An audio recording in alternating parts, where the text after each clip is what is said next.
खतरनाक कैदी का सिर कटने वाला है। जेलर ने उस कैदी की कमीज की कॉलर काटी और उसे गला काटने वाली मशीन की ओर ले गए। सब हैरान थे, क्योंकि वो कैदी बिल्कुल भी डरा नहीं था। उसके इस बर्ताव को देखकर माइक को कुछ गड़बड़ लगी। उसे उस कैदी के घर में मिले अलग अलग चेहरों के मुखौटे याद आ गए और वो घबरा जाता है।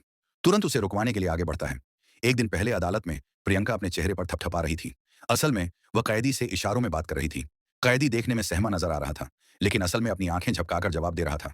प्रियंका एक पेन निकालती है और कैदी को संदेश लिखना शुरू कर देती है। जब दोनों की बातचीत खत्म हो जाती है, जज कैदी को मौत की सजा सुना देता है। सभी खुशी से झूम उठते हैं। तभी प्रियंका मुस्कुराने लगती है। कैदी शांत रहता है, क्योंकि दोनों ने पहले ही भागने का प्लान बना रखा था।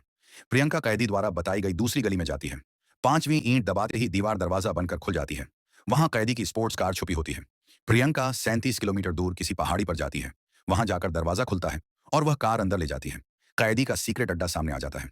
कैदी द्वारा दिया गया कोड डालते ही एक तिजोरी खुलती है, जिसमें ढेर सारा पैसा और कुछ केमिकल की बोतलें रखी हुई थी।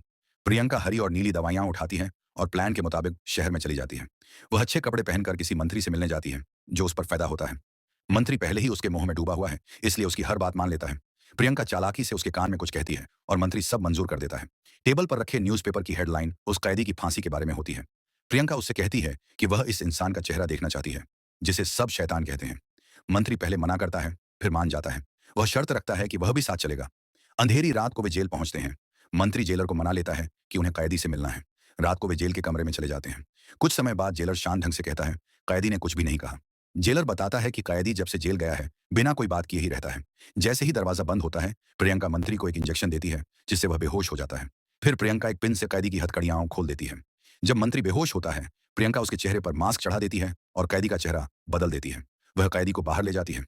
कैदी मौका देखकर मंत्री के कमरे में चला जाता है, जहां वह दस्तावेजों की तलाश करता है।